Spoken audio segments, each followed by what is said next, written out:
there's been something that I've been thinking about, you know, on a week-to-week basis, and that being commitment.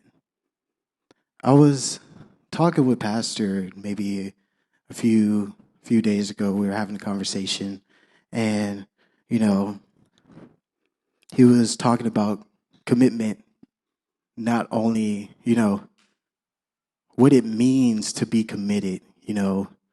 Not the I come to church some days and I think God is going to change around my life. Not say I believe in God one day and do something else the other. And, what it means to be committed is to, you know, fully invest your heart into God and not the purpose of what God can give you, but, the purpose of you want to work for the Lord because that's all that I have and that's all that I can, live for, because in the end I can't live for anything else. Isaiah 11 through 15.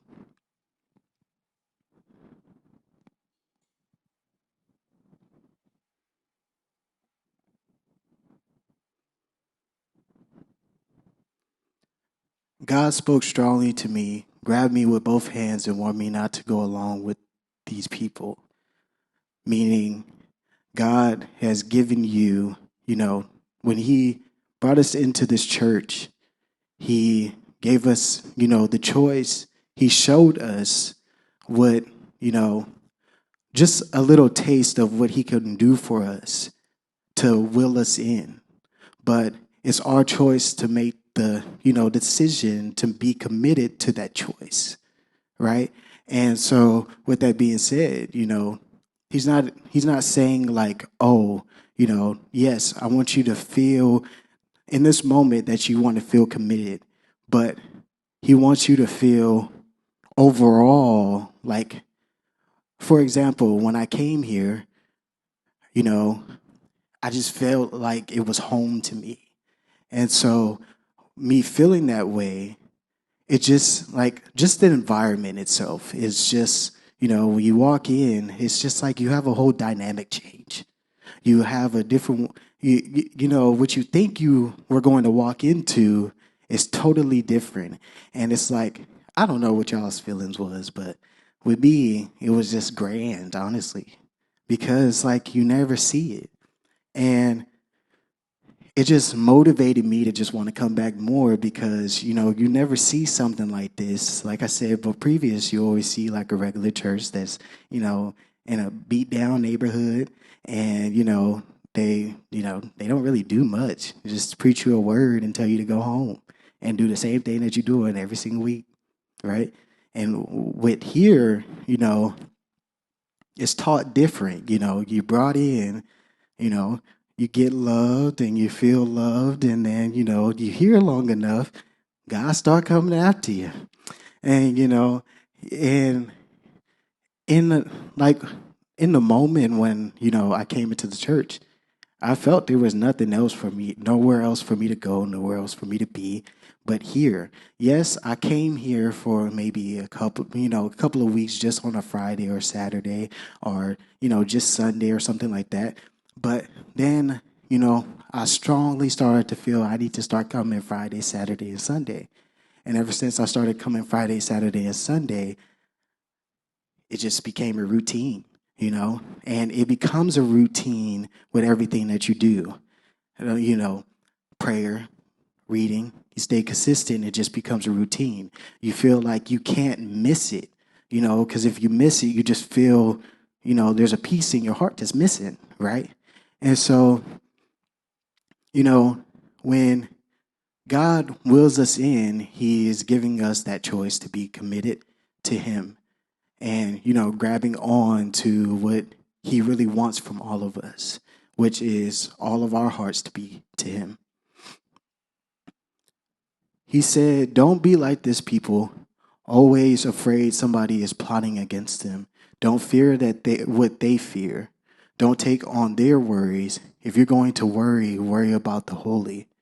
Fear God of the angel of armies. The holy can be either a hiding place or a boulder blocking your way. The rock standing in willful way of both houses of Israel. A barbed wire fence preventing trespass to the citizens of Jerusalem. Many of them are going to run into that rock and get their bones broken, get tangled in that barbed wire and not get free of it. So when we come, God shows us all these things, you know, what he has done for pastors, what he has done for, certain individuals that have been here before other people. And, when you see that, sometimes when you see it too much and you feel it too much, you expect it. And when you expect it, you start to want it all the time, right? And so, like, for instance, right, pastors, sometimes, they could be loving at some point and so forth. And the next thing you know comes a correction. And, you're so used to them being so loving that the next thing you know, when they're so loving to you, and then they have a form of change where they have to, make sure you get back on the right path. You tend to turn to the other side and get an attitude, get upset, and so forth. And, I think God tests us in that area because, in the moment you have the choice. But, if we say we are committed to him and, pastors being the head of the church or your leader being the head of your household or so forth, right? And they come to correct you and you get upset, it falls under how committed you are to really wanting to know the Lord over your own feelings, right? And I've learned that in the end, anything that I do, like, with rap, with worship and so forth, at first, yes, it was hard for me. Yes, it was, very difficult because in my life, I never really got what I wanted. And when I actually got what I wanted, then I started to become too prideful in it to where, it became an idol to me. And, now now that I realize is that anything that I do, anything that, per se, worship, rap, so forth, like playing the piano and so forth, anything I do, I don't have the expectation. And the expectation of, oh, God will be pleased with me, God will do these things for me, and so forth. But the view that I have is that, in the end, all I'm doing this for is for him alone. I'm not doing it to impress pastors. I'm not doing it to impress anybody about about what I can do for the Lord, because in the end, it's not about what you could do for the Lord. It's about what he could do for you and what he could change in your life and what he can make better for you. Anything that he has you doing on the surface doesn't really matter. The only thing that matters when you're doing it on the surface is your heart behind it. And, when you come, I think when you first come is when you have the best decision to make, right? Because when you come, he gives you two sides. He gives you one where, you can receive the blessings that the church is getting, or you can walk out the door, come some days, and then your life still be repetitive in the same way, right? And, when you come, he's like, he shows you, and he's like, if this is what you could commit to, then anything that was in your past will turn around for the better good when when you do right. And I was thinking about because recently at work, I recently had a meeting with the associate manager and my manager, And so, as I was saying, like I've been doing project management, and it could get a little hard sometimes because all the like work that you have to do to stay on top of it, right? With the part that I'm working on now, we have to deliver. We have to get, well, not necessarily we have to deliver, but we hire a transport company to deliver vehicles from different parts of the state. And so, per se, like for right now, this project that we're working on, we're trying to get trailers and pickup trucks to a team that does residential service. And so, with that, I'm in charge of that. And, me never really being in project management before, it could get a little, tedious sometimes because when I first when I first started, there was how to explain it. There was a incident where I accidentally forgot to cancel a pickup, and it got delivered to the wrong location. And the first thing that you want to do is kind of like lie or try to cover it up and be like, send an email and just try to take the manager out of the email so that you can like, what I'm saying, so you could like just get away with it. And then I was thinking, I was like, if I'm really gonna do this project, I'm gonna do it right, right? And so I just took ownership, text my associate manager, know how bad I felt. I was like, yeah, so, a truck got delivered to the wrong location and I'm sorry. And that's all I could say. And the answer didn't come out as bad as I thought it would. She was like, it happens, you make mistakes, but what can we do to fix it? And, I was thinking like, in the moment, I was like, "Ooh, I don't know if I can do this because if I mess up again, my job might be on the line or something." And I was thinking like, God gave me this job for a reason.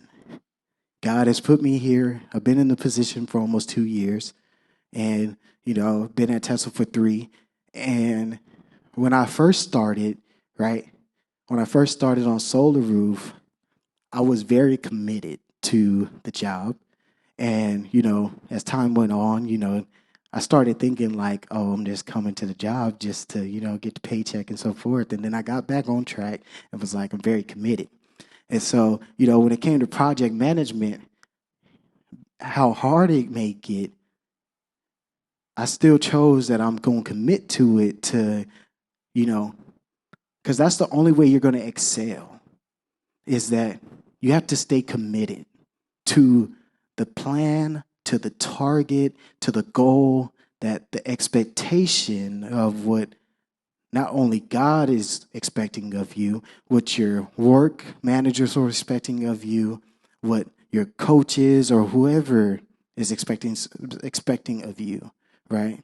And that requires commitment. That requires the effort to want to succeed in the category that God has you in and so forth, right? Rather that be a season of discipline, rather that be a season of blessings, right? Blessings don't just come. God has to see that you're really working very hard for it to receive it. And, I think a lot of people miss that is that, when people start to get blessed, I think people bypass the fact that there's actually people that actually really worked and showed their hard efforts to receive what they've gotten, right? And they received what they gotten because there wasn't an expectation, but they did it because they had an expectation that they were going to do for God, for themselves, and not for him to be like, "Oh, good job" to me, right? Because in the end, God don't really come and be like, "Good job." He blesses you, but he still wants more. You know, that's why when it comes with seasons, it's just repetitive. It's not like it's just a stat, like a one permanent thing, and then it just goes away. It God comes for something else after you completed a season because He wants you to continue to grow. And you know, as I was saying, back to the job part. And so, we got in a meeting, and, the first thing that she said was, oh, how's everything going? And everything's so great, and this, that, and the other. And, towards the end of the meeting, she was like, yeah, so the project we got going on, I need you to be more on the follow up and, being consistent in what you're doing, right? I need you to follow up with the company. Make sure that you find out the reason and why this vehicle's still pending. Why is this vehicle not delivered yet? Why is this, that, and the other, right? And I was like, okay, right? And it gave me more determination because in that moment I was acceptive to the instruction, because I was gathering all the information and realizing that this is the only thing that's going to help me strive. This is the only thing that's going to help me succeed. This is the only thing that's going to help me move up in the ranks. This project management, I feel like, is probably one of the most hardest things that could be possible in a manager position, right? Because you have to make sure that you're always up to date. You're always following up. You're always staying within the lines of what you're supposed to be doing so that that project could get completed, right? And that's the same thing with God. He puts you in a season. He tells you to, sit back, relax, do whatever, and, follow what I'm telling you to do. And, it's really up to you if you really want to succeed in that area. And, even if you fall, you have to get back up and, still be determined to want to succeed and be committed in what God is asking you to do. Can we go to the other verse? 1 Kings 8:59 through 61. And let these words that I prayed in the presence of God be always right there before him, day and night, so that he'll do what is right for me, to guarantee justice for his people Israel day after day after day. So, with that being said, when we go to prayer and when we, asking the Lord to, help us, and, we got to remember like where we came from, because I feel like sometimes we ask the Lord for certain things only because, our lives is just a mess right now. And I had a tendency to ask God for help when my life was a mess. Growing up, there was never the right thing going on in that household. And so, I was a very broken individual. And so, first thing I always do, what, God, why me? Why this? Why that? And, asking all the questions. And come to find out, my life still ain't changing because, I'm just asking questions out of my self-pity. And,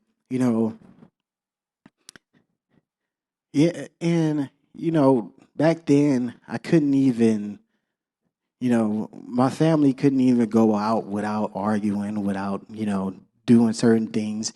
And, it just hurt me a lot because, we have a lot of people with perfect families and, this, that, and the other. But one thing that I come to realize is that no family is perfect. No family, like, Pastor talks about this a lot.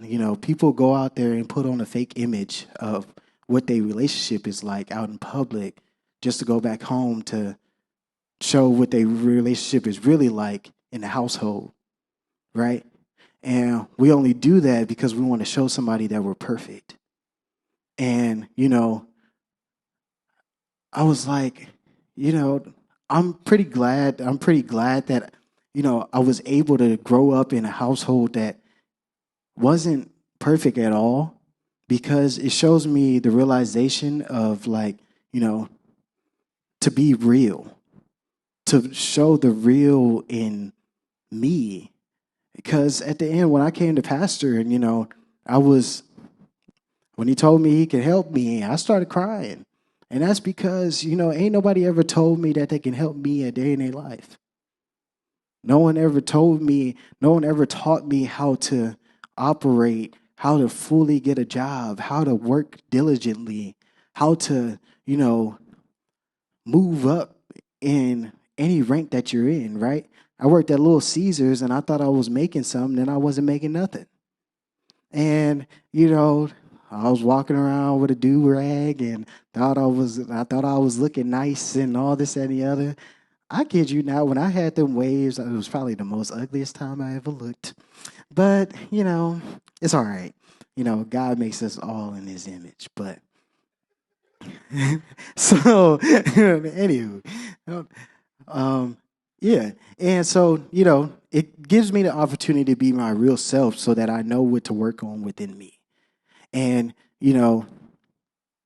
now, like just the other night, I think it was yesterday, I took my family out and we went and ate dinner and we went bowling.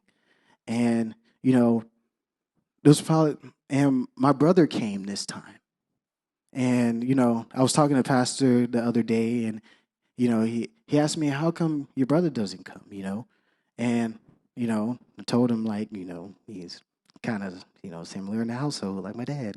And so, you know, he never really knew how to be a man because, it wasn't really uh, like something said in the household where like we can learn from. Like, yes, they taught us the basics: open the door for a woman, make sure you treat a woman right, this, that, and the other, right? But we never really taught anything because the household wasn't so perfect. Always fighting, parents don't sleep in the same room, this, that, and the other, and you know, yesterday when we went out, I feel like now when we go out, it's actually fun. Like first time I, seeing the whole family just laughing and having fun and so forth.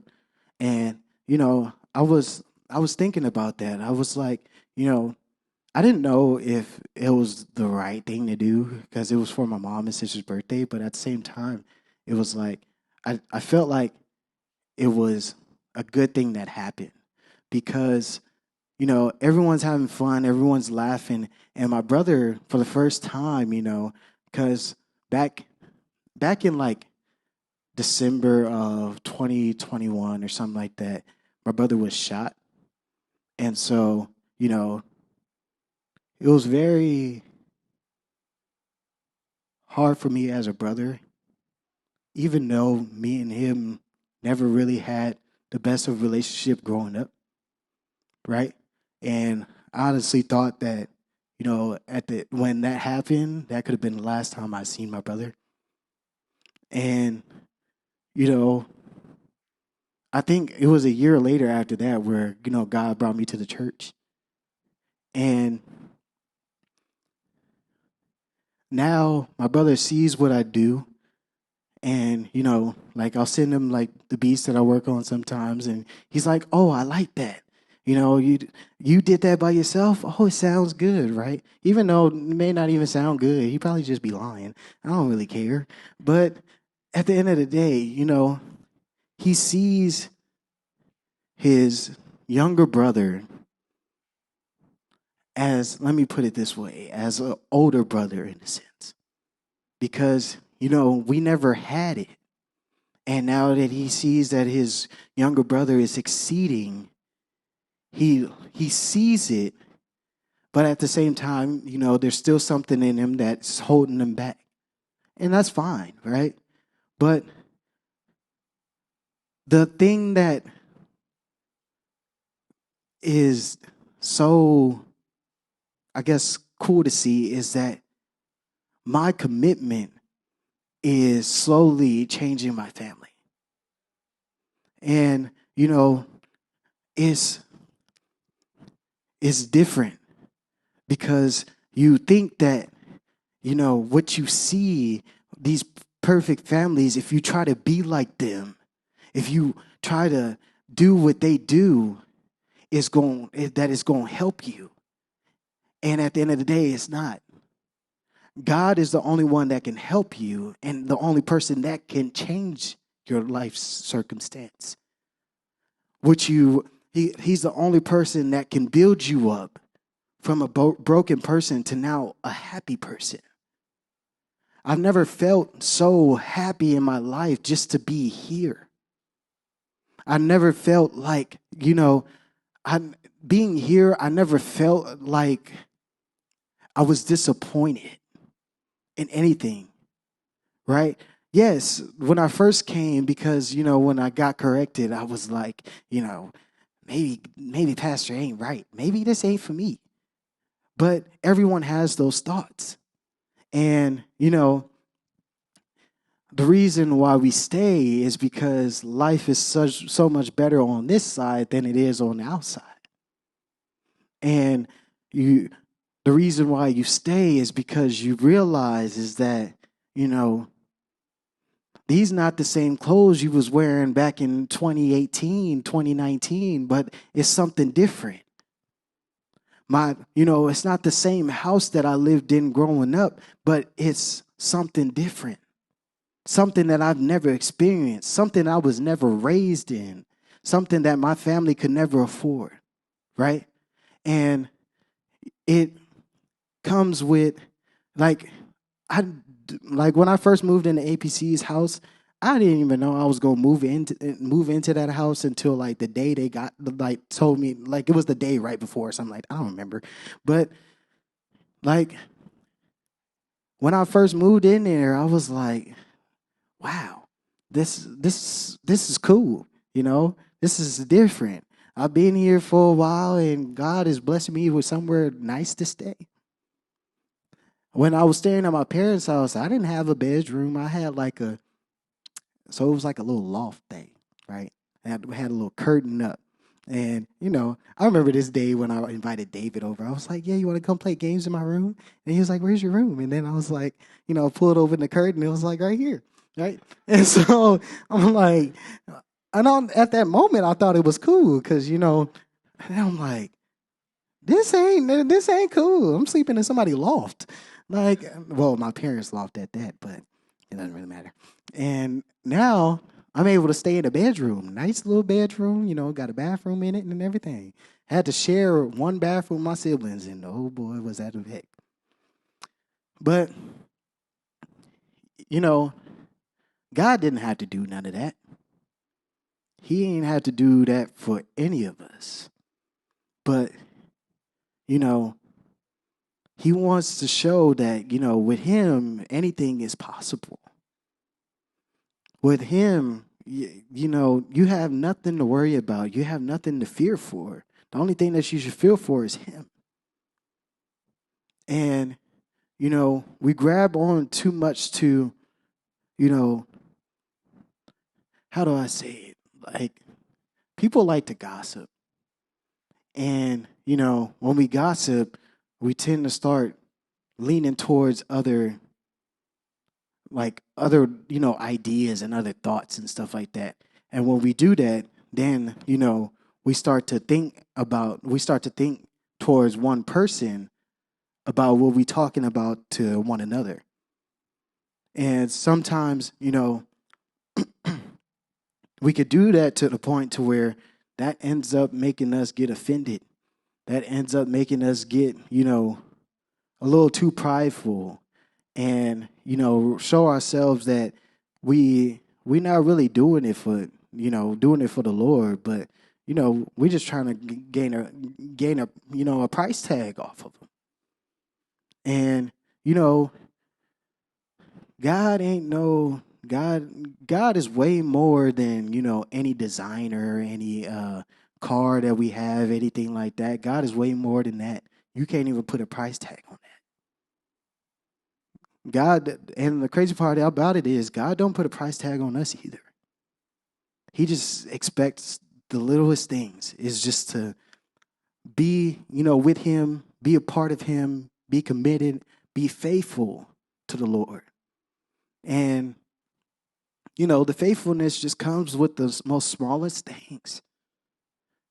Pastor says, hey, you got to work in this area.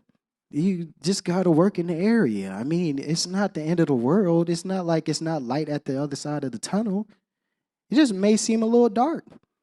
Like when you play hide and seek, turn lights on, you're free. When you turn lights off, it's just like, But, I don't know why they invented the hide and seek game anyway. But, we didn't go, I don't know why I'd be getting off track. But back to this. Then all the people on earth will know God is the true God. There is no other God. And your lives must be totally obedient to God, our personal God, following the life path he has cleared, alert and attentive to everything he has made plain this day. So, with that, God has made trials in our life. He has made trials in your road because he wants to test you. Because he wants to, like see your faith level. He wants to see if you're going to grab on to him or you're going to grab on to whatever comes in your way, right? And, there's a lot of temptation out in the world. Like even like when I go to work and sometimes we go out to like, parties, not parties, but like work events and stuff like that, right? And something you guys may not know, and because I look so innocent and so, but I'm just playing. But before I came to the church, I was actually drinking and smoking weed. Yeah, it's like so crazy, right? Wow. But no, like, and so, yeah, like sometimes they always talking about some like, yeah, you don't drink, you don't do this. Like, no, I don't. And the crazy part about it is, it was like right before I came to the church, that's when I all stopped. It was like it was meant to be, right? Like a month before I got invited to the church, I let it all go. But I was only doing it to fulfill a need that wasn't really needed. And yeah, but okay, let me stop playing. But with that being said, right? God wouldn't have, I don't think, like, yes, like you hear the stories of like, people getting saved from, drinking and smoking, stuff like that.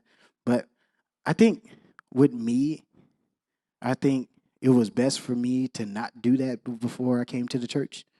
Only because, like, I don't think my heart would have fully been in because, like, I was really doing it because I felt like nothing can help me.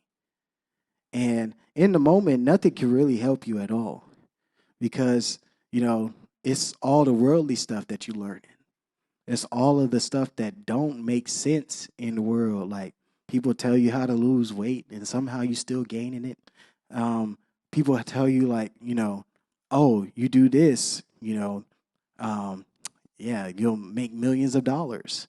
You do this, oh wow, you'll be blessed with a nice, luxurious car. And you try everything in the world, and somehow none of it add up. Because honestly, it may have worked for that person.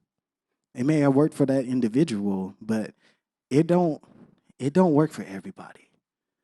God has made those people famous and those people who they are because he wants to show us, like as his people, what he could do for us without having to work. Yes, we have to work for it, but not, excuse me, but not work so hard to get there.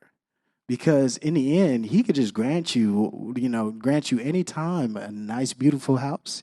He can grant us a new church at any time. God's time limit is very, very different than our time limit, right? At any time, God could be like, oh, this church closing down and we about to move into a new building, right? And, in that moment, yes, it may sound nice, but in the end, some people may be like, "Oh, wow, why do pastors get to move up this high and stuff like that?" And you know, then it shows the true colors because, like, when God says to be committed to Him, He means to be committed to His authority. He means that when, pastors say something to us, it's not like, oh, let's play around with the word and, see what we can get out of it. But he's saying, submit to my word so I can show you what the purpose is behind it. Submit to my word so you can see the life change in your life. Commit to my word so that anything that you've ever wanted, I could bless you with. And, it was a time when I got into the car accident back in 2018 or 2021 or something like that. And, Pastor was asking me, like, what kind of car do you want? Right? And I told him what kind of car I wanted at the time, which was the Dodge Challenger. And, when I told him that, he was like, yeah, I don't think you can afford that right now. So, you got to look for something smaller. Right? And at the time, I was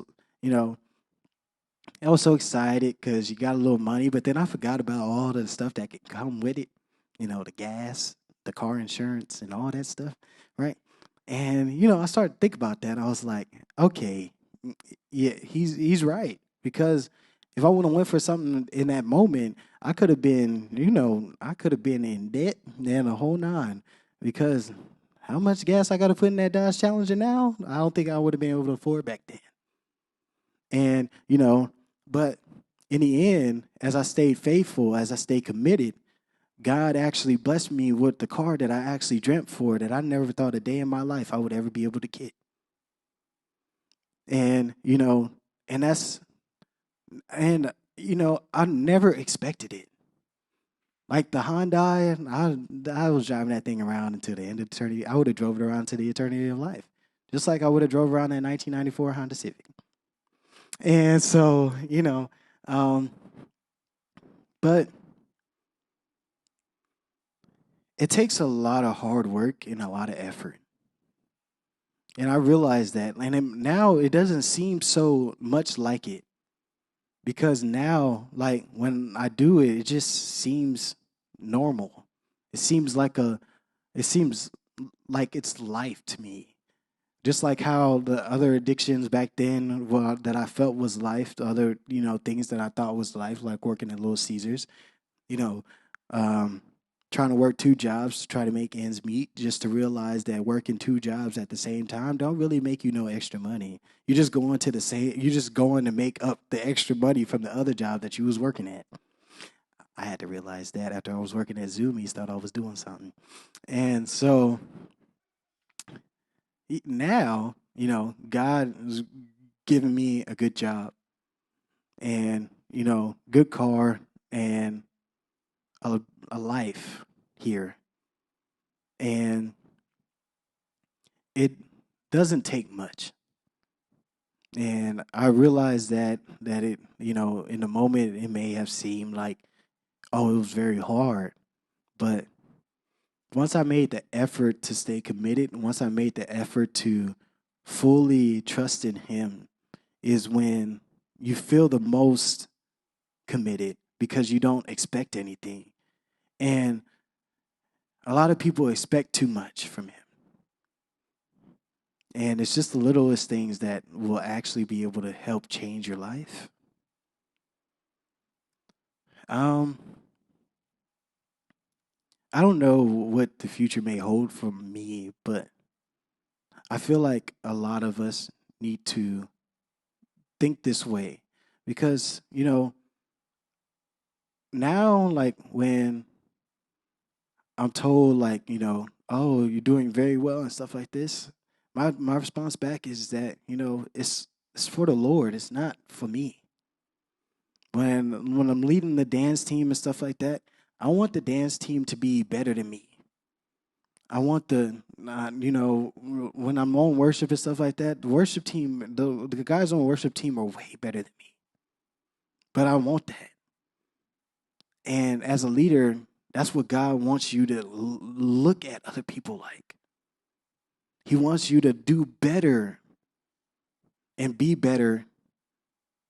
Well, no, he wants them to be better and you to view them better than you. Because the second you view yourself better than them, you're basically just putting God's people down. You're just trying to make a look for yourself. Every time I talk to people now, I honestly don't care. ABC came to me today. I'm working on the song, and ABC was like, I think you should take this part out of the song out. And it didn't matter to me because I don't know what I'm doing anyway. At the end of the day, and I'm not doing it for myself, because at the end of the day, once it's all and done, the performance is supposed to be for the Lord.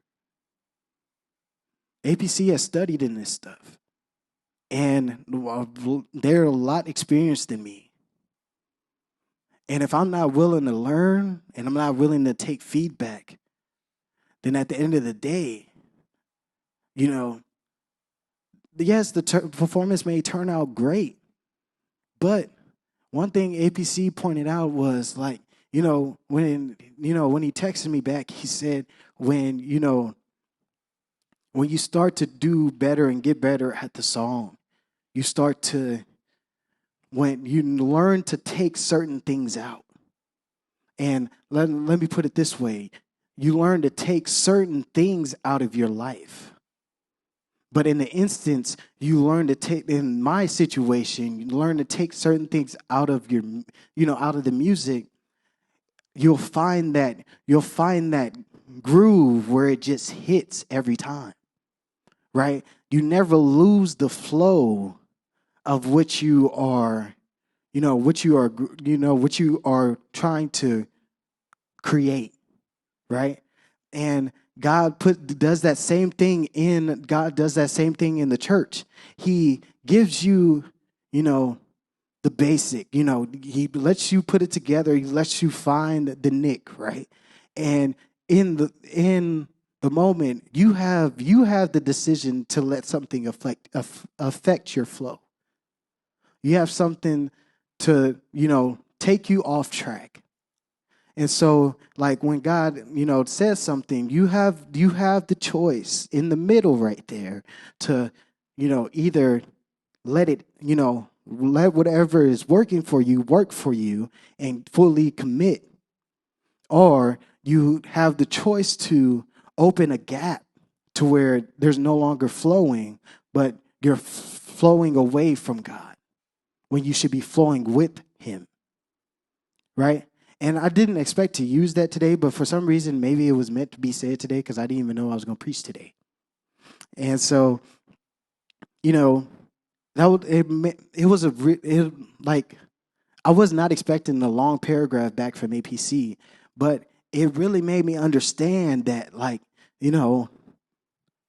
as get better at something, you start to learn what is actually working. And what you notice is that it hits every time. That means that it's turning out good every time. You learn from your past mistakes. Like back when I first came, I didn't really know how to rap. I didn't even know how to make a beat correctly.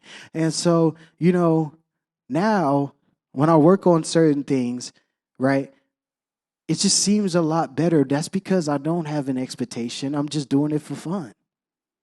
And, I'm doing it not only to have fun, but I'm doing it with a purpose, and that's just to serve God. And, when I'm told to do something and I'm instructed to take something out and do it this way, I take the instruction very seriously because it's a very serious thing. It may not, sometimes it may seem like a joke, but sometimes you may really need to apply what is being asked of you to be applied. Sometimes pastor may say something to somebody else, but at the same time, it might be for you. And he might be saying it to somebody else to point out, there's something blocking something here. he's giving you the answer to somebody else, but it might just be for you. And I noticed that. I watch sometimes when Pastor talks, he's talking in general, he's talking out loud, but sometimes what he's saying is for somebody, right? And, that somebody has a choice to take the word for themselves. Pastor has said a couple of things around me, around the area that I was talking, and, he's talking out loud. And there's times where I know what he's saying is for me, because at the same time, it's something that I need to apply to my life to make my life better. And, when Pastor talks, he's like, yes, he's talking holy, but he's actually trying to show you guys what actually works. And that comes from a lot of different people. It doesn't just come from Pastor, it comes from everybody, And some people may not be good in the area, but that's why God created leaders, so that, when they lead, they're able to teach this. And the reason why they're able to teach this is because their commitment to what they showed God, the seed that they sowed to be in the position that they are in, the stuff they still have to learn, but as they're learning, they're applying something new. And that something new is helping somebody else. And and something I think about, now that just came up to my mind. And so, when God is showing something new, he's actually showing you something new, so that down the line, because he's showing you something new, he might be showing you something new early, so that you could teach another person that needs that help in that something new. And I just came to that realization right now, which is crazy, because like now that I've noticed it, is that pastors told me stuff, and it actually helps me when I talk to other people, because in that moment I could have been in that area where I need to work on, but now it gives me the opportunity to share it. And even like now, like one thing I want to point out, and then I'll probably close with that, but back in, like, there was a couple of months, years ago, where I was like, I really want to preach one day. And it was random, but I was like, I really want to preach one day. I want to preach, but at the same time I want to preach with an open heart and actually preach the right thing, right? And so at that time, it wasn't time for me to preach. And so, I would always tell like the youth, like, oh, one day I want to preach and this, that, and the other. And, they'd be like, oh yeah, and this, that, and the other. The youth is just, they always talking. So, and I don't know if they being serious or if they not. And so, one day I just got put in a group chat, and I was very surprised, because out of all things, like besides everything else, it's one of the one things, and actually even when I was younger, something that I wanted to do.